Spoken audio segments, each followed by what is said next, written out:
Hello student, তোমরা যারা ক্যালকাটা ইউনিভার্সিটির আন্ডারে 6 সেমিস্টারে অনার্স এবং এমডিসি কোর্সের ছাত্রছাত্রী আছো এবং তোমাদের শিক্ষাবিজ্ঞান সাবজেক্টটা মাইনর সাবজেক্ট হিসাবে আছে, তোমাদের জন্য আজকের ক্লাসটা খুবই গুরুত্বপূর্ণ। আজকের ক্লাসে তোমরা যারা অনার্স কোর্সের স্টুডেন্ট আছো, তোমাদের MN4 পেপার অর্থাৎ এডুকেশনাল অর্গানাইজেশন অ্যান্ড প্ল্যানিং, এবং তোমরা যারা এমডিসি কোর্সের স্টুডেন্ট আছো তোমাদেরও MN5 পেপার অর্থাৎ এডুকেশনাল অর্গানাইজেশন অ্যান্ড প্ল্যানিং, এই পেপারের ইউনিট 2 থেকে দুটি মোস্ট ইম্পর্টেন্ট প্রশ্নের উত্তর নিয়ে আলোচনা করব 10 নম্বরের। এবং এই দুটি প্রশ্নের মধ্যে থেকে একটি প্রশ্ন তোমরা পরীক্ষায় কমন পাবে একদমই নিশ্চিত। প্রশ্ন দুটো কী কী দেখে নাও। প্রথম প্রশ্ন আছে, স্কুল প্লান্ট বলতে কী বোঝো? স্কুল প্লান্টের বিভিন্ন উপাদানগুলি সম্পর্কে বিস্তারিত আলোচনা করো। প্রথমে ইন্ট্রোডাকশন অর্থাৎ ভূমিকা দিয়ে শুরু করবে।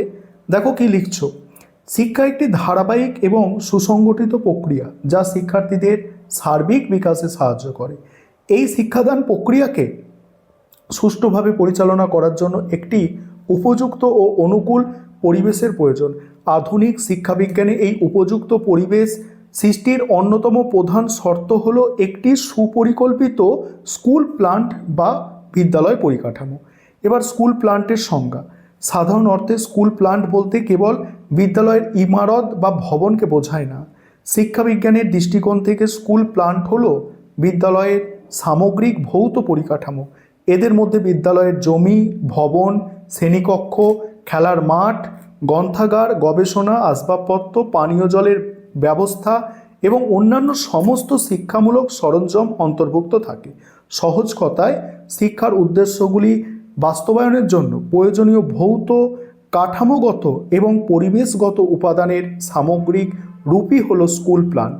এবার স্কুল প্লান্টের বিভিন্ন উপাদান, এগুলো দেখো। স্কুল প্লান্টের বিভিন্ন উপাদান কী কী? 1 নম্বর এখানে বলা হচ্ছে বিদ্যালয়ের জমি ও ভবন।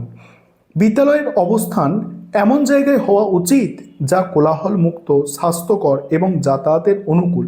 বিদ্যালয়ের ভবনটি আলো বাতাসপূর্ণ, সুরক্ষিত এবং শিক্ষার্থীদের প্রয়োজন অনুসারে বৈজ্ঞানিক উপায়ে পরিকল্পিত হওয়া আবশ্যক। তারপর শ্রেণীকক্ষ। শ্রেণীকক্ষ হলো শিক্ষাদানের মূল কেন্দ্র।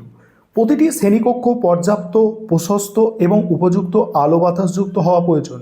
এছাড়া ব্ল্যাকবোর্ড, হোয়াইট বোর্ড বা স্মার্ট বোর্ড এবং আধুনিক শিক্ষণ সামগ্রীর দ্বারা শ্রেণীকক্ষ সুসজ্জিত থাকা আবশ্যক।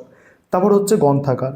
গ্রন্থাগারকে বিদ্যালয়ের হৃৎপিণ্ড বলা হয়। এটি এমন একটি শান্ত স্থান যেখানে পাঠ্য বইয়ের পাশাপাশি নানা ধরনের রেফারেন্স বই, পত্রিকা, জার্নাল থাকে, যা শিক্ষার্থী ও শিক্ষক উভয়ের জ্ঞান বিস্তার এবং স্বশিক্ষণে সাহায্য করে।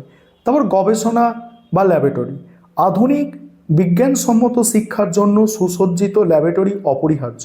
এখানে শিক্ষার্থীরা হাতে কলমে পরীক্ষার মাধ্যমে বিজ্ঞানের তাত্ত্বিক জ্ঞানের বাস্তব প্রয়োগ শিখতে পারে, যা তাদের মধ্যে বৈজ্ঞানিক দৃষ্টিভঙ্গি গড়ে তোলে। তারপর হচ্ছে দেখো খেলার মাঠ।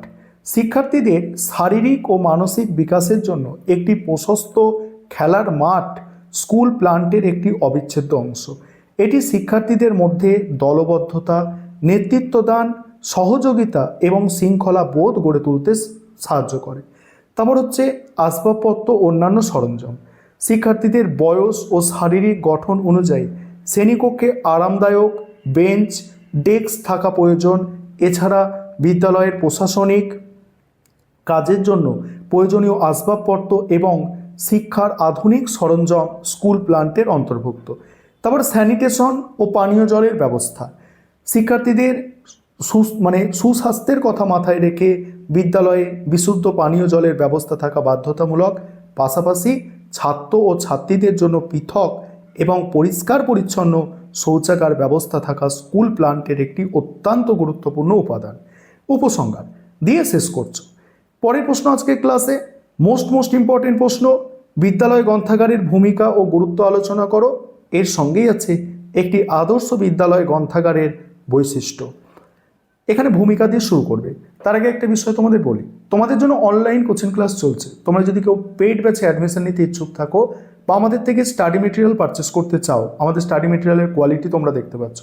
যদি স্টাডি মেটেরিয়াল পারচেস করতে চাও তাহলে তোমরা স্ক্রিনে যে নম্বর দেখতে পাচ্ছ এই নম্বরে যোগাযোগ করে আমাদের পেইড ব্যাচে অ্যাডমিশন নিতে পারো বা আমাদের স্টাডি মেটেরিয়াল পারচেস করতে পারো।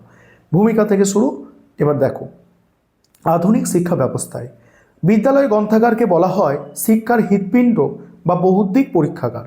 প্রথাগত শিক্ষার গণ্ডি পেরিয়ে শিক্ষার্থী জ্ঞান পিপাসা মেটাতে এবং স্বাধীন চিন্তার বিকাশ ঘটাতে গ্রন্থাগারের কোনো বিকল্প নেই। প্রখ্যাত গ্রন্থাগার বিজ্ঞানী ডক্টর S.R.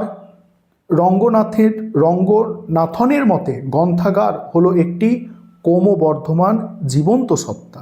শ্রেণীকক্ষের পঠন পাঠনকে পূর্ণতা দিতে এবং শিক্ষার্থীর সার্বিক বিকাশে বিদ্যালয় গ্রন্থাগারের এক অপরিহার্য ভূমিকা পালন করে।